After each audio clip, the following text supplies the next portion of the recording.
c'était moins gris, ça serait beaucoup plus chouette. Et puis si c'était permis d'être en patin à roulettes, s'il n'y avait pas tant d'autos, des couloirs pour les vélos, ça sentirait moins mauvais et peut-être on s'y plairait. Catherine Vermès, Michel Villard, bonjour. Bonjour. Canal Pourpre est très heureux de vous rencontrer ce matin pour parler d'un événement qui s'appelle Mais à vélo, mais pas qu'à vélo, à pied et en navette, on va en reparler. Et on vous a invité parce que vous êtes tous les deux responsables, vous êtes tous les deux membres d'une association ou d'un collectif, Se déplacer en Bergeracois. Donc c'est une association, parce que j'imagine que vous êtes déclaré loi 1901. Non. Pas du tout, c'est un collectif. Tout à fait. Michel Villard, donc on ne va pas parler de président, Non. puisque c'est un collectif. Mais vous êtes un peu à l'initiative, on va en reparler. Il y a plusieurs fondateurs. Oui. Plusieurs fondateurs et Catherine qui a intégré le collectif Récemment. Très récemment même. Le collectif existe depuis 2019. C'est ça. On verra pourquoi vous avez eu la nécessité de créer ce collectif. Et puis moi je vous ai connu en 2020 en fait, au moment des élections municipales, puisque vous avez envoyé c'était une charte ou un questionnaire? Une charte. Une charte. Et étant membre d'une liste qui s'appelait à l'époque, enfin qui s'appelle toujours d'ailleurs, mais la liste à l'époque c'était Bergerac en commun, on avait reçu cette charte et on s'était interrogé sur ce que vous proposiez justement. Et je crois que la plupart des listes avaient signé la charte à part une. 5 listes sur 6. 5 listes sur 6. La 6e, on peut peut-être deviner laquelle pouvait être cette liste, mais peu importe. Donc Michel Villard, en 2019, vous habitez Bergerac depuis longtemps, depuis 2 ans en fait. Depuis 2 ans. Donc, mais vous étiez dans la région, comme on dit, dans le Bergeracois, pas du tout. Donc en 2019, vous étiez ici ou pas du tout? Non. En 2019, bien sûr. Oui. Moi, je suis arrivé en 2017. En 2017, d'accord. J'ai compris 2 ans, c'était 10 ans, vous avez dit. Depuis 2 ans avant 2019. Ah, 2 ans avant, d'accord, on va y arriver. Donc en 2019, vous ressentez la nécessité de créer, Se déplacer en Bergeracois. La première question que je vais vous poser, qui vous permettra peut-être de voir les objectifs, c'est à qui, selon vous, appartient la ville? À tous les usagers, donc en priorité, parce qu'il y a ensuite d'autres usagers plus temporaires qui sont des touristes tous, ceux qui sont de passage, mais c'est ceux qui habitent tout à l'année, ça fait entre 25 et 30 000 habitants, c'est une part importante de la population, quoi. Donc en 2019, quand vous créez le collectif, vous souhaitez mettre en avant ce qu'on appelle les mobilités dites douces, qu'on pourrait définir comment? L'inverse de mobilité dure, c'est difficile. Parce que la voiture, c'est une mobilité dure. Oui. Alors, elle est dure si on est tout seul dedans. En fait, c'est les mobilités les moins carbonées possibles. Les moins carbonées possibles. Donc, si on est tout seul dans sa voiture, c'est très carboné. Si on est à 4, ça l'est beaucoup moins. Donc, si on fait du covoiturage, eh ben, c'est une bonne chose. D'accord. Alors, la navette aussi, elle est carbonée. Et donc, en soi, c'est pas forcément une bonne chose. Mais le fait qu'il y ait 2, 3, 10 personnes dedans, il n'y a qu'à regarder le marché un peu. Et apparemment, la navette, d'après ce que l'on voit et de ce que l'on en sait, c'est un succès. Donc voilà, il faut même agrandir son périmètre avec une navette nord, une navette sud, etc. Alors on parlera peut-être des choses à améliorer ou à développer. La navette, c'est ce que j'appelle la navette orange développée par la CAB, la commission d'agglomération bergeracoise. Qui est gratuite. Donc vous parlez de carbone. On pourrait se dire, on est en milieu rural, Bergerac n'est pas une ville qui, comme les grandes métropoles françaises, émet beaucoup de GES, de gaz à effet de serre. Pourquoi prioritairement, Bergerac, vous sentiez cette nécessité de réduire le carbone? Alors en fait, ceux qui ont créé Se déplacer en Bergeracois, ils avaient des préoccupations différentes. Moi, par exemple, j'ai dit, tiens, c'est dommage, on ne voit pas circuler de transport en commun, comment ça se fait? Il y en a d'autres qui avaient travaillé au niveau de la CAB pour apporter des idées en matière de déplacement, vélo, etc., etc. Et puis, finalement, on s'est regroupé, et puis on s'est dit, il y a des choses sans doute à faire. Donc, en fait, quand on regarde, après, quand on cherche, on s'aperçoit que la municipalité, au travers de la CAB et au travers du SICOTEB, le syndicat de cohérence territoriale du Bergeracois, je crois que ça s'appelle. Cohérence territoriale, oui. C'est ça. Donc il regroupe 3 communautés de communes, donc a voté en 2018 une orientation au niveau des gaz à effet de serre. Ils ont dit qu'il faut baisser les gaz à effet de serre de 43% au niveau de la région, donc de la grande région, d'ici 2030. Et un donc, engagement suite aux accords de Paris, j'imagine? Sans doute, oui, parce que les accords de Paris étaient quand même quelques années plus tôt. Et en fait, nous, on s'appuie toujours là-dessus en disant les collectifs sont engagés à 43%, nous, on est tout à fait d'accord. Maintenant, comment on fait pour le mettre en place? Et donc, dans tous les documents qu'on prend, on reprend les 43%, il a été décidé, nous, on vous accompagne sur le sujet. Et les déplacements dans tout ça, il y a plusieurs sources de gaz à effet de serre. Et les déplacements, c'est une source qui est, je crois que c'est la première d'ailleurs, elle est très importante. Et il nous semble que c'est une source sur laquelle il est possible d'agir facilement, en guillemets, avec beaucoup de guillemets, et rapidement. Si vous décidez de mettre des rues piétonnes, vous avez aussi typiquement un impact. Vous mettez des navettes, vous avez un impact. Vous réduisez les vitesses, vous avez un impact. Enfin, il y a plein de choses. Donc en fait, c'est que, contrairement à l'urbanisme où il faut tout revoir, donc c'est très très compliqué. Oui, parce qu'il faut s'adapter à une ville qui est ce qu'elle est. Bien sûr. Ceci dit, les grandes métropoles ont su creuser. Et certes, il y a d'autres budgets, des lignes de tramway, etc. Donc mobilité douce, on a bien compris, piétonisation, développement des navettes. Oui. Vous avez évoqué le fait que le déplacement était une des en tout cas une des causes majeures d'émissions de gaz à effet de serre. Et une question toute bête, mais on a un aéroport à Bergerac. Est-ce que se déplacer en Bergeracois a une position sur les low cost, sur l'aéroport, ou est-ce que vous restez concentré sur les usages du déplacement en ville? Alors, si on était plus de fantassins, il y en a qui s'intéresseraient au transport aérien, ce qui est effectivement c'est un problème, et dès qu'on l'évoque, Moi j'avais évoqué le problème dans une réunion au niveau de la CAB qui avait eu lieu à Cresse, et puis dans le groupe de travail, il y avait quelqu'un qui était de l'aéroport. Je lui disais, écoutez, dans le transport maritime, on est en train de réduire les vitesses, donc il ne serait pas surprenant que la vitesse des avions diminue, qu'il y ait moins de trafic.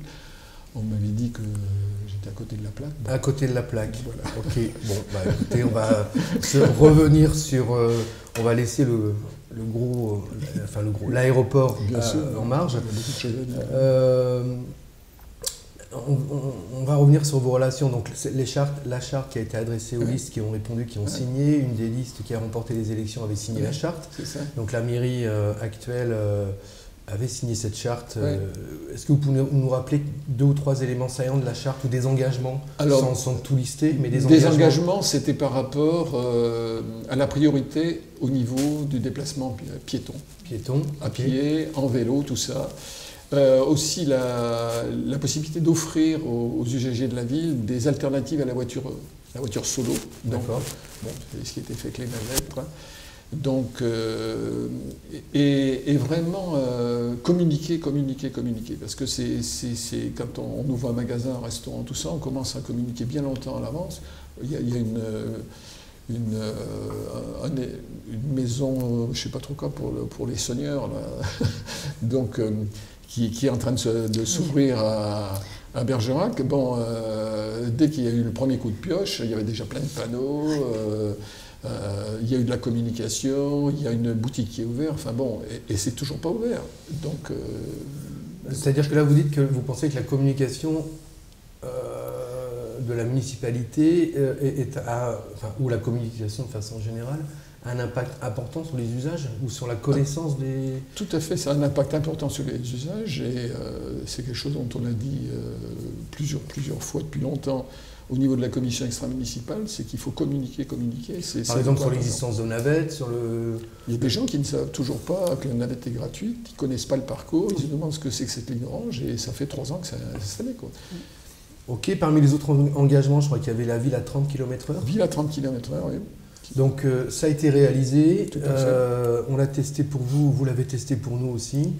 Bon, globalement, comme on dit aujourd'hui, entre guillemets, on ne va pas se mentir, le 30 km/h n'est pas respecté dans les axes où c'est 30 km/h.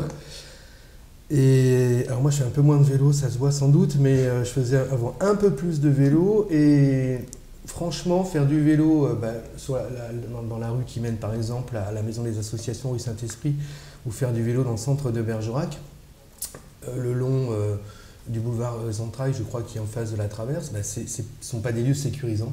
Donc le 30 km/h, on peut dire que vous avez gagné, c'est une victoire pour vous. Et ça nous permet de faire le lien avec l'enquête ou le bilan de mi-mandat que vous avez effectué. Comment est-ce que vous pourriez qualifier le bilan par rapport aux engagements de la municipalité ou de la communauté d'agglomération? Réussite, demi-succès, je ne sais pas, comment est-ce qu'on peut dire en tout cas. Alors, un petit peu, on est au milieu du guet, quoi. Il y a eu des choses de faites, des intentions de prise, mais on est loin d'aboutir au résultat. Donc le 30 pour vous, c'est une réussite? C'est le fait d'acter la ville à 30 à l'heure, c'est une très bonne chose. C'est quelque chose qu'on demandait, nous, depuis le départ en 2019. On s'est créé en 2020. C'est parmi les attentes on n'était pas les seuls, puisqu'il y a des gens de la municipalité, et Alain Banquet, entre autres, est un fervent depuis longtemps. Il a toujours poussé là-dedans, donc on l'a soutenu. Alain Banquet qui est élu à la municipalité, c'est ça, donc l'adjoint à la transition écologique, donc c'est une très bonne chose. Et donc cette transition, cet aspect à 30 à l'heure, c'est une très bonne chose. Simplement, moi j'ai discuté avec quelques personnes, mais c'est eux qui ont abordé le sujet. 30 à l'heure, pourquoi? Vous connaissez la raison pour laquelle on est passé à 30 à l'heure? Ah bon? Et quelle est la différence entre 30 et 50 pour le piéton, pour le cycliste? Ils ne savent pas. Donc en fait, si vous voulez, ça manque cruellement. Mais il y a eu, il me semble, des réunions publiques concernant le passage au 30. Est-ce que vous avez assisté, vous, en tant que... Parce qu'on parle aussi de conflit d'usage. Celui qui a la voiture et qui se dit, moi je ne peux pas rouler à 30, c'est impossible, j'essaye, j'arrive déjà à 50 et à 30, j'arrive de Périgueux, il y a ce feu-là. Qui est après l'entrée de Bergerac, et là on passe de 50 à 30. Et là d'un coup on se retrouve à 30, et souvent les réactions qu'on peut entendre, et que vous avez dû entendre aussi, c'est bah non, ce passage à 30, j'ai l'impression de ne pas avancer. Alors est-ce que c'est un problème de relation ou de rapport à la façon dont on se déplace, ou est-ce que vous sentez que est-ce qu'il est possible de résoudre ce mini conflit d'usage? Je pense que c'est tous les changements d'habitude. Enfin, moi, je sais pas, dans le temps, je roulais sur une autoroute plutôt vite quand j'étais pressé. Après, il y a eu 110 km/h. Tout à fait. Après, il y a eu 130. Demain, il y aurait 110. Pendant 6 mois, tout le monde va hurler en disant qu'on perd son temps. Et puis, une fois qu'on aura réglé nos montres pour prendre un quart d'heure de plus sur le trajet, il n'y aura pas de problème. Donc, ça, c'est une question d'habitude. Et c'est une question aussi, quand on est dans une voiture, on est en troisième, en seconde, etc., etc. Et on a un défilement du paysage. Donc, il faut qu'on change nos habitudes, plutôt d'être en troisième, peut-être qu'être en seconde. Les voitures ne sont pas forcément elles sont réglées pour être plutôt à 50 à l'heure qu'à 30 à l'heure, donc ça crée des soucis.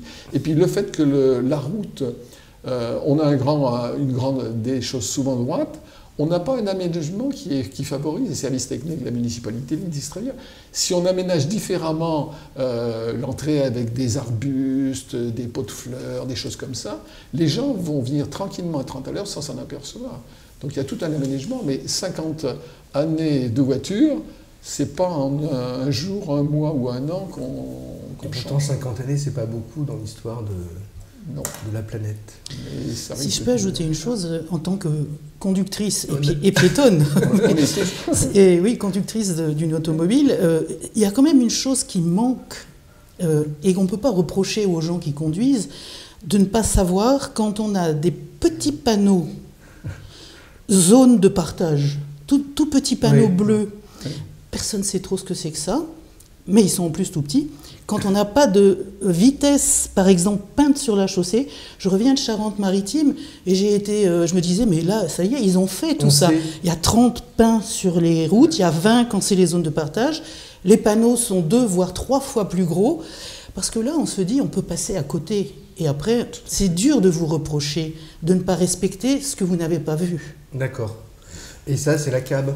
La signalétique ou c'est la mairie? C'est la mairie qui demande. C'est la mairie qui demande. C'est la mairie qui demande et il y a des villes qui ont installé des panneaux pédagogiques, c'est-à-dire que la zone de rencontre par exemple, vous avez zone de rencontre puis vous explique ce que c'est, c'est-à-dire qu'il y a un piéton et une priorité, etc. Bah, soyons pédagogiques, pourquoi rouler à 30 à l'heure? Pourquoi rouler? Alors la première chose, c'est que si vous roulez à 50 à l'heure et que vous avez un vélo qui a 15-20 à l'heure, vous avez une différence de 30 km/h. Et donc le vélo, c'est un obstacle pour vous, ou pour moi, quand je suis derrière un volant.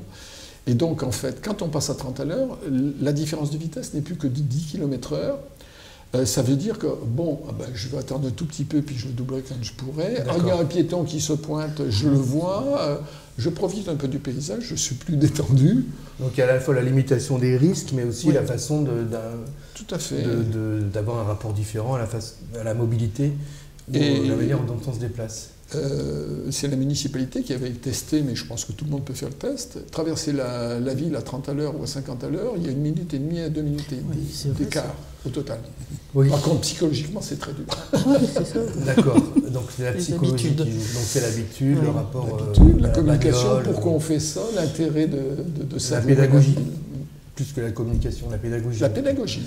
Bien, sur ce bilan, donc le 30 à l'heure, oui, non, enfin mitigé, à part l'aspect pédagogique qui n'est pas suffisamment mis en avant. Bonne décision, importante, mais il faut vraiment que les gens ils sachent pourquoi. Il faut que tout soit allé jusqu'au bout. C'est-à-dire qu'il y a tu parlais de la peinture au sol, tout ça, du balisage au sol. Là, je crois que c'est prévu dans 6 mois. Donc 6 mois, ça va nous amener peut-être à l'été, peut-être à septembre, parce qu'il faut qu'ils passent des marchés au niveau de la cave, etc. C'est compliqué. Donc effectivement, c'est une période un peu intermédiaire où c'est un peu le souk. Effectivement, c'est difficile. Vous travaillez en bonne intelligence avec, au sein de la commission extra-municipale Transition écologique, vous travaillez en bonne intelligence avec Alain Banquet et Juliette Gignot, je crois, qui est salarié, qui est responsable, c'est un mot vague, mais de la transition écologique. Ça, quand vous avez, par exemple, publicisé ce bilan de mi-mandat, vous en avez parlé avec eux, vous avez pu échanger? Ce que l'on dit dans le bilan de mi-mandat, c'est ce que l'on dit à la commission extra-municipale depuis sa création, donc je crois que c'est 2021. Donc voilà, on dit toujours la même chose, on l'écrit, on le dit. La seule différence qu'il y a par rapport à ça, c'est que la première chose, c'est qu'on a donné une note. OK. Là, donc, chacun a donné son point de vue, paf, et nous on a dit, voilà, c'est telle note. Et on ne l'a pas fait une note globale, on a pris, je crois qu'il y avait 9 engagements de la mairie, on a pris chaque... et on a argumenté en disant pourquoi, voilà.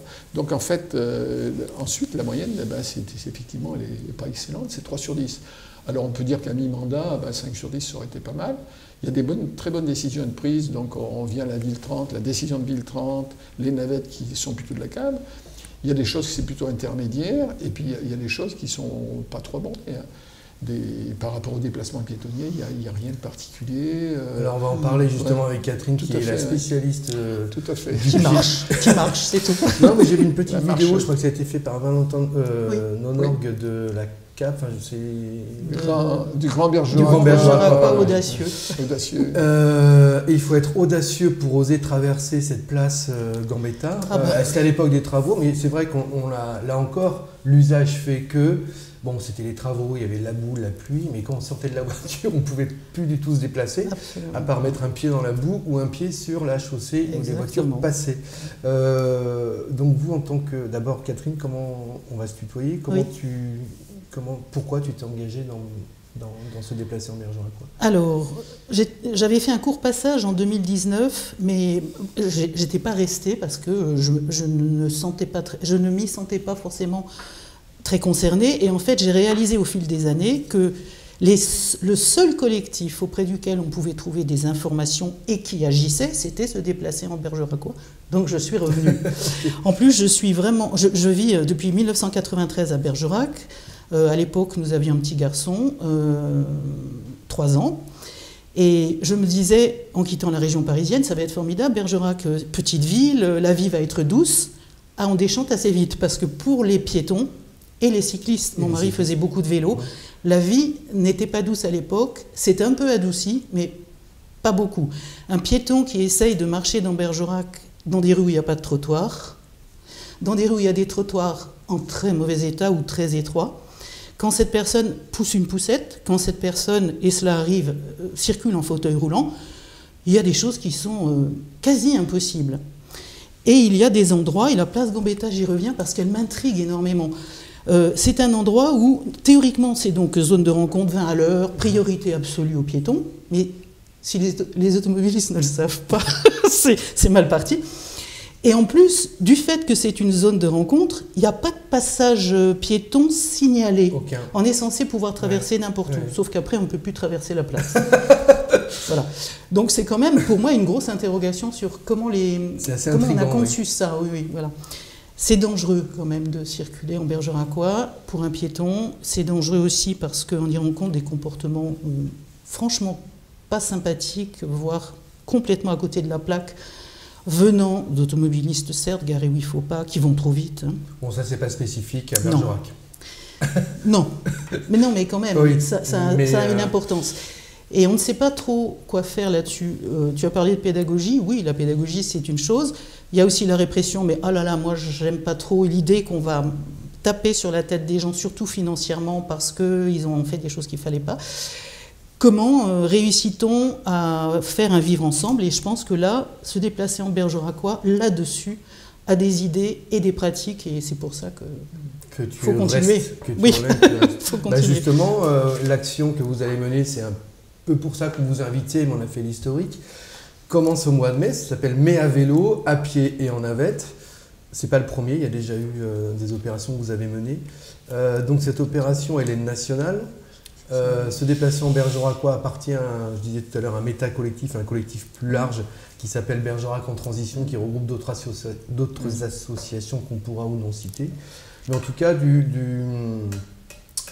pendant une bonne partie du mois de mai, en tout cas, surtout les samedis, il va y avoir des actions, peut-être pour confronter les différentes mobilités et puis informer les habitants. C'est aussi les conditions d'habitabilité, c'est aussi les conditions de mobilité. Oui.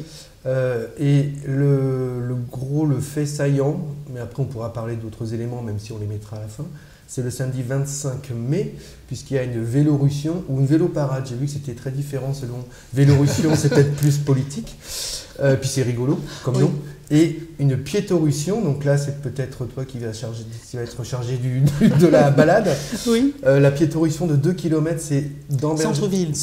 Et sans pente, puisque s'il y a des personnes poussettes et fauteuil roulant, il ne faut pas que ça monte ou que ça descende. Ok, donc tout ça départ à 11h, place du Palais. Après il y a un pique-nique à 12h. La vélorussion démarre aussi à 11h, c'est ça? Les deux partent... On chemine une partie de la rue de la Résistance, tout le monde à pied. Ensemble, okay. Et puis après, il y a ceux qui sont seulement à pied partent d'un côté, et les vélos enfourchent leur vélo et font leur pire parcours. Très bien. Vous l'aviez déjà organisé, je crois, une année. L'an dernier, on a appelé ça véloparade, mais véloparade, c'est un peu ambigu parce qu'on a l'impression que c'est un truc festif, il va y avoir des défilés de vélos décorés, etc. Alors que le but, c'est quand même de se dire... on est en vélo, on peut peut-être savourer la ville. Dans Vélorussion, il y a une intention un peu plus... Alors, Vélorussion, le mot existe depuis je ne sais pas combien de temps, mais ça existe. Il y a même une association de Périgueux qui s'appelle Vélorussion. Oui. Donc, c'est quelque chose qui a pour but de dire, on déambule, et voilà. Alors, effectivement, il y a une analogie avec certaines choses, mais bon, le but, c'est ça. C'est vraiment de savourer la ville, de montrer que quand on est moi, quand je suis dans ma voiture, je suis dans une prison, je suis enfermé, j'ai des contacts avec personne, c'est compliqué, j'ai un engin lourd qu'il va falloir que je gare, je pèse toujours pas être suffisamment près, etc. Mais si je ne prends pas ma voiture, je suis soit à pied, soit à vélo, soit en navette, je sors, j'ouvre la porte de la navette, paf, je fais mes affaires, j'en monte dedans, je pars, enfin bon, et on est beaucoup moins stressé, tout ça. Et il est connu que les gens qui se déplacent par d'autres moyens que la voiture, arrivent au travail, ils sont efficaces tout de suite, alors que les autres, ils commencent déjà par... J'arrête. Donc voilà. Ouais, alors ça, c'est possible surtout dans un milieu où l'habitat est dispersé, et qu'on habite à 30 bornes de Bergerac ou à 20 bornes de Bergerac et qu'on doit travailler, On est tout à fait d'accord. Tout à fait d'accord. Parce que le train a une fréquence sur cette ligne Sarlat-Bordeaux qui s'est améliorée certes, mais qui n'est pas non plus les fréquences des RER. Donc la voiture reste quand même... Mais la voiture, parmi les actions que l'on propose, c'est de dire, mais est-ce que les gens d'une commune voisine, on ne peut pas faire des réunions, c'est-à-dire que la mairie prend l'initiative de faire une réunion où les gens se rendent compte, et puis se rendent compte que finalement le voisin ou quelqu'un qui se trouve à l'autre bout du village ou du bourg, eh ben lui, il se déplace grosso modo aux mêmes horaires, tout ça, et puis il y aurait peut-être moyen, au lieu de prendre 2 voitures, d'en prendre qu'une. Et puis voilà, donc il y a plein de choses, mais si on ne met pas les gens en contact, ils ne risquent pas de deviner qu'il y a beaucoup de choses à faire, du lien à faire. Et... En lien du coup, avec les collectivités territoriales, même départementales, pour le transport en car, par exemple. Oui, tout à fait. C'est en train de se faire, ça se développe. Ça se développe, tout à fait. Certaines petites villes, enfin plus petites villes périphériques et Bergerac, et ça c'est bien. Est-ce que vous pourriez peut-être nous faire part de un ou de 2 éléments, ou des événements dans ce mai à vélo, outre la Véloruisson et la Piétoruisson, qui vous paraissent importants? Je crois qu'il y a par exemple quelque chose avec Roue Libre. Il y a quelque chose avec Roue Libre, puisque Roue Libre, un membre éminent de la congrégation des vélos, là. Donc il va faire une braderie, c'est le samedi 25 après-midi. Donc c'est toujours le 25 à la Traverse, oui. À la Traverse. Tout à fait. Donc ils sont là et donc ils appuient et ils font partie du collectif qui organise tout ça. Et puis parmi aussi les choses importantes, c'est qu'il y a tout ce qui concerne les parents en vélo, l'usage des vélos.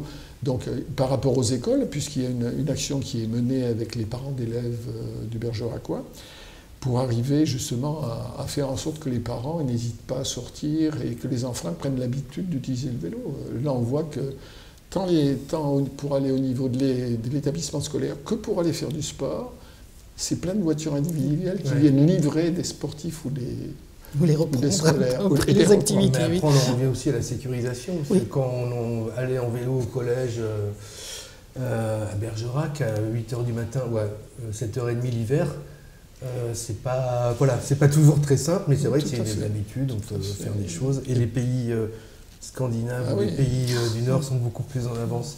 C'est quoi les ateliers remis en selle? C'est Roue Libre? Alors, les ateliers remis en selle, non, enfin il y a Roue Libre dedans, mais c'est surtout donc se déplacer avec je ne sais même plus. Hein. Enfin, donc c'est quelqu'un qui est en train de... C'est Pascal qui est en train de monter... Mais remise en selle, ça veut dire quoi? Remise en selle. Là, c'est pas réparer le vélo, c'est... Non, c'est... J'ai un vélo, je vais réapprendre à faire du vélo parce que ça fait X années que j'ai pas fait. Comment je me comporte, les règles à respecter quand je suis sur la route, la maniabilité, et puis ne serait-ce que l'équilibre, tout ça. Il y a plein de gens qui n'ont pas fait de vélo pendant très longtemps. Ok, tous les samedis sur inscription, on mettra le QR code et le programme. Et puis les vrais sportifs, l'UCB, l'Union cyclotourisme bergeracoise, qui va faire une randonnée de 40 km. Bon courage à eux. Et c'est toujours le samedi 25 mai, mais eux, ils vont donc de 9h à 11h, et donc ils vont vous rejoindre pour le pique-nique. C'est ça, c'est eux qui sont impliqués. Ok, bah écoutez, merci beaucoup à vous. Le programme, on va mettre le lien à la fin du sujet. Quelle serait donc pour terminer là-dessus, vos attentes prioritaires par rapport pour que la municipalité passe de 3 à 7 sur 10? Parce qu'il y a plein de choses, mais vraiment des choses qui vous paraissent prioritaires, les 3 points ou 2 points prioritaires. La première chose, c'est de passer le milieu du gué d'un 30 à l'heure. C'est-à-dire que vraiment, on est de la communication au niveau du sol, tout ce qui est peinture, tout ça, tout ce qui est potopédagogique, tout ça. Alors là, c'est une chose très, très importante. La deuxième chose, c'est qu'il y ait vraiment que le piéton, que la personne qui se déplace à pied, que la personne qui se déplace en vélo ou en fauteuil, etc., et de l'espace. Aujourd'hui, tu parlais des poteaux, les poubelles, tout ça, on a des petites... Quand le Covid est arrivé, en l'espace d'1 mois, il y a plein de villes qui ont modifié complètement leur mode de circulation. Tout à fait. L'urbanisme tactile, qu'on appelle, on appelle ça la solution coup de pinceau. Vous avez besoin de 2 mètres, et bien hop. Alors, effectivement, ça va peut-être enlever quelques voitures, donc ça pose des problèmes par rapport aux concessions, tout ça, on est tout à fait conscient. Mais si vous faites ça, vous avez des gens ils attendent qu'une chose, c'est d'occuper l'espace. Et puis il y a la qualité de l'espace. Bon, on parle des trottoirs, mais Il y a des trous, ok, ça ne se bouge pas en un jour, ça demande des budgets. Nous, ce qu'on demande, c'est une programmation, mais la mairie l'a en tête, donc il n'y a pas trop de soucis. Mais c'est vraiment prendre... Est-ce qu'il est normal de se promener dans une ville qui ait peu de bancs pour s'asseoir, qui ait peu d'endroits pour être abrité si jamais il y a de l'eau, qu'il y a du soleil, il y a peu d'arbres. Oui, tout à fait. Aussi, vous voulez aller du centre-ville à la gare, par exemple, vous êtes coincé sur un petit trottoir, il n'y a pas de plantation. Ou du centre-ville à Combonne, il n'y a quand même pas une grande régularité de la mobilité vers cet espace. Alors oui, c'est une possibilité de mettre des navettes les jours d'été qui feraient sans arrêt l'air. Enfin, il y a des projets qui sont faits sur le coup d'eau là, pour rejoindre Pombonne à la Dordogne, c'est une très bonne chose. D'accord. Mais donc, vélo, le déplacement à vélo, le déplacement à pied, c'est vraiment très très important. Et de faire beaucoup de pédagogie et de se donner l'autorisation. La ville, la zone piétonne, elles sont apparues un jour, je ne sais pas à quelle époque, ça doit faire quelques dizaines d'années. Aujourd'hui, on est à peu près dans la même chose. Est-ce qu'on bascule vers autre chose ou pas? Est-ce qu'on garde nos habitudes ou est-ce qu'on bascule? On a demandé à la mairie, par exemple, qu'en mai, on puisse dire tous les samedis matins, la rue de la Résistance, la place devant l'église, tout ça, ça soit uniquement piéton, à négocier, etc. etc. On a demandé aussi à ce que, par exemple, le pont qui traverse la Dordogne le dimanche, le dimanche, on met une voie pour les violons, piétons, les poussettes, tout le monde, et puis il y a une voie à sens unique pour les voitures dans un sens ou dans l'autre. D'accord. On a demandé un certain nombre de choses comme ça, bon, on n'a pas eu de réponse. À suivre. À suivre. Pour l'instant, c'est 3 sur 10. Pour l'instant, c'est 3 sur 10, mais... Ok, donc le lien à la suite, merci beaucoup, bon courage, à pied ou à vélo, et la journée, c'est le 25 mai, en gros. Pour merci. La grande journée. La grande journée. Merci à vous. Merci.